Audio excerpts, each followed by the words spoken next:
아프리카 북동부 병원 하나 없던 수단의 땅에 57명의 의사를 배출하며 남수단의 슈바이초로 불리는 한국인이 있습니다. 초가 자신을 불태워 세상을 밝히듯 한 사람의 희생으로 수단 톤즈의 땅에 온기를 불어넣어준 사람. 대한민국의 의사이자 가톨릭 신부이지요. 2001년부터 2008년까지 수단에 있는 톤즈에 파견되어 봉사활동을 하며 체류했고 이때 보인 여러 선행과 공적으로 큰 존경을 받게 됩니다. 바로 그는 이태석 요한 신부님이십니다. 수단 현지에서의 애칭은 세례명 요한의 영어식 표기인 존과 성씨 리의 합성어인 쫄리입니다. 1962년 10월 17일에 부산에서 출생하였습니다. 10남매 중 9번째로 태어난 그는 초등학교 2학년 때 아버지를 잃고 홀어머니 슬하에서 어려운 어린 시절을 보냈습니다. 어린 그에겐 성당은 놀이터와 같았고 초등학교 시절 성당에서 보여준 성 다미안 드 베스테르 신부의 일대기를 그린 영화를 보고 그와 같은 삶을 살겠다고 결심하였다고 하지요. 길거리의 노숙자의 터진 바지를 보고 자신이 직접 실과 바늘을 가져와 기워주는 마음씨 착한 아이였습니다. 수학도 잘했지만 음악에도 재능이 있어 성당에서 풍금을 독학으로 익혔고 초등학교 시절부터 동요를 작곡하여 부산시에서 작곡부문 대상을 받았습니다. 자신의 삶을 묵상이라는 곡으로 그려내어 청소년 성가집에 수록시킨 적도 있지요. 홀어머니가 삭바느질을 하여 생계를 유지하는 어려운 상황에서도 열심히 공부하여 인제대학교 의과대학에 입학합니다. 이후 육군 12사단에서 군의관으로 복무하면서 신부가 되고 싶은 꿈을 가졌다고 합니다.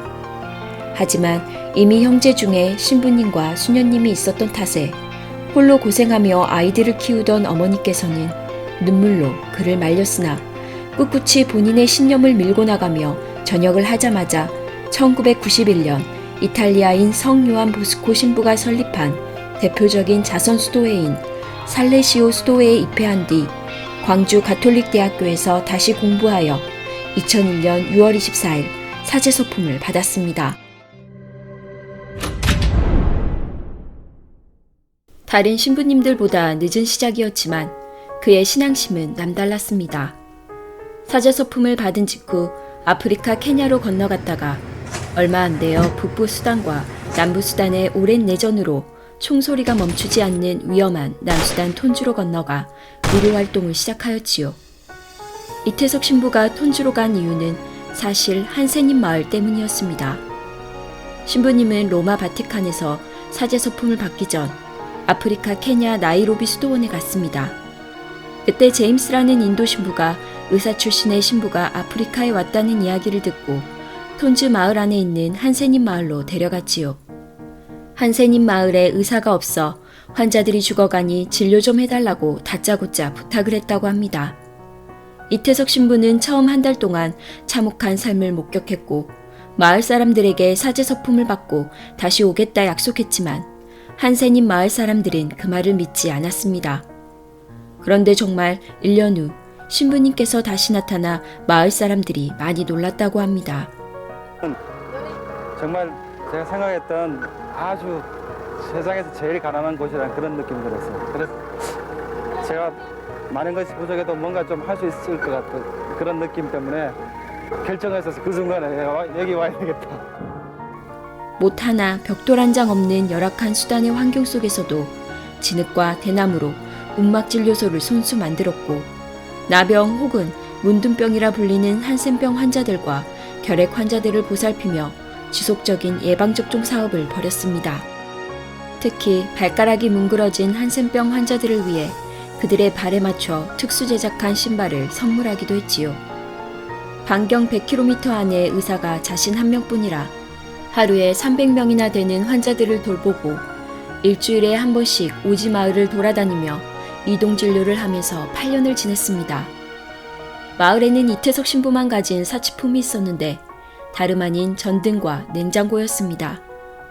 백신을 비롯한 약품을 보관하기 위해 냉장고만큼은 없어서는 안 되었기에 태양열 집열기를 설치해 냉장고를 돌렸고 남는 전기는 아이들의 야간 학습을 위해 사용되었지요.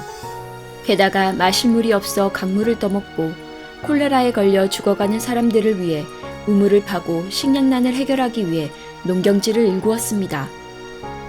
수단의 아이들은 7살이 되면 군대에 끌려가고 10살이 되면 총을 들고 전쟁터에 나갔습니다. 그래서 부모가 죽어도 눈물이 나지 않을 만큼 죽음이 일상화되었지요. 그런 아이들에게 이태석 신부님의 존재는 그저 불청객에 불과했습니다. 하지만 이태석 신부님이 행하신 선행으로 아이들은 마음을 열기 시작했고 신부님께서 손수 학교와 기숙사를 짓고 수업을 가르쳤습니다. 게다가 음악이 전쟁으로 고통받는 그들에게 가장 좋은 치료법이 되어줄 거라 생각하여 아이들을 모아 악단을 만들고 지휘자를 맡기까지 했습니다. 이때 악기를 연주할 줄 아는 사람이 당연히 없었기에 스스로 교본을 보고 배워서 아이들에게 가르치고 지휘를 했지요. 유명 행사에 초청받을 정도로 성장하여 아이들에게 자신감과 자존감을 키워주었습니다.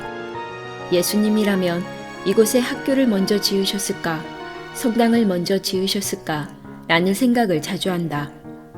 아무리 생각해봐도 학교를 먼저 지으셨을 것 같다. 사랑을 가르치는 성당과도 같은 거룩한 학교, 내 집처럼 느껴지게 하는 정이 넘치는 학교, 그런 학교를 말이다. 아이들에게 신부님은 아버지이자 선생님이자 의사이자 친구였습니다. 어떤 사람이든 도움이 필요하면 지나치지 않았고 매일 그들과 함께하며 아픔과 사랑을 나누었습니다.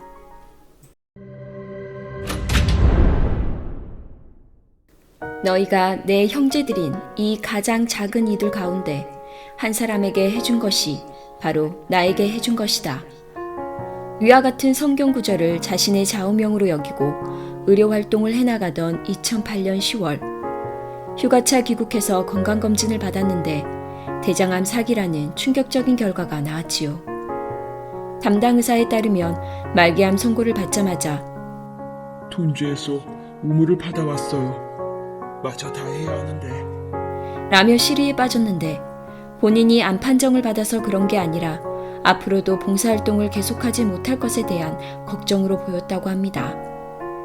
판정 직후 인터뷰에도 병명을 숨긴 채 미소를 띄우며 담담하게 봉사활동 및 지원 호소에 대한 이야기를 하는 모습이 나옵니다. 그 이후에도 투병 중에 톤주로 몇 번이고 다시 가려고 했기 때문에 그때마다 주변에서 말리느라 애를 먹었지요. 결국 암이 간으로 전이되어 2010년 1월 14일 새벽 5시 35분 49세의 나이로 돌아가시게 됩니다.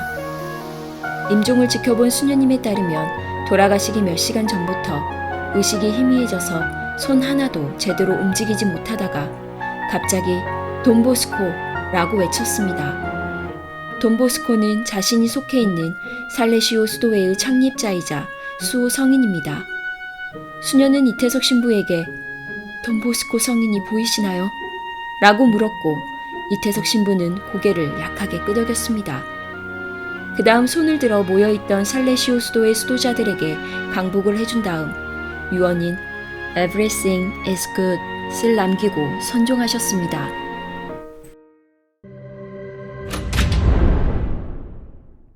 불교 신자였던 구수한 PD는 이태석 신부님의 행적에 감동했고 2010년 4월 11일 반영된 KBS 스페셜 수단의 슈바이처 고 이태석 신부와 이를 재편집해 2010년 9월 개봉한 다큐멘터리 영화 울지마 톤지를 제작해 한국의 신부님의 이름을 알렸습니다. 2011년 대한민국에서 받을 수 있는 최고 등급의 국민훈장인 무궁화장을 수여받게 되었고 남수단에서는 교과서에서도 실릴 정도로 존경받게 되어 남수단에서도 대통령 훈장에 추서되지요. 한 가지 씁쓸한 점은 이태석 신부로 인하여 높아진 수단에 대한 한국의 인지도를 이용해 몇몇 한국인 범죄자들이 사업이라는 이름으로 들어가 여러 가지 사기 사건 등을 저지르고 있어 이태석 신부의 노력과 한국인에 대한 평판을 땅에 떨어지게 하고 있다는 것입니다. 딩카족은 눈물 흘리는 것을 가장 수치스럽게 여깁니다. 그러나 신부님께서 돌아가셨을 땐 하느님을 원망하며 우리가 서로 싸우고 죽게 하곤 왜 쫄리 신부님을 데려갑니까? 그분만큼 우리를 돕던 분이 없어요. 라며 눈물을 보였고 이룬 것 없고 나이만 먹은 나를 데려가시지 않고 앞으로도 할 일이 많고 나이도 젊은 이태석 신부를 먼저 데려가셨다며 선배 성직자들도 슬퍼했습니다. 이태석 신부님의 선종 소식이 알려지고 톤즈를 비롯한 많은 현지 주민들이 신부님을 애도하는 가두행진을 벌였는데 워낙에 시국이 불안한 곳이라 시위나 행진 같은 집단 행동이 엄격히 금지되고 있었음에도 군인이나 민병대원 누구도 막지 않았습니다. 그들도 이태석 신부님의 도움을 받았기 때문이지요. 한 사람이 이룬 사랑의 씨앗은 누구보다 크고 멋진 나무가 되어 시원한 그늘을 만들어 주었고 또 다른 사랑의 씨앗을 품게 했습니다.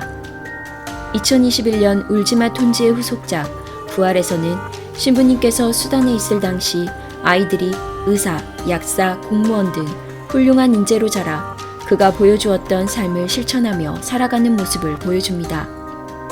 의사의 길을 걷게 된 제자들이 라이총 마을에서 한센병 환자들을 이태석 신부님처럼 손을 잡아주고 이야기를 들어주며 진료합니다.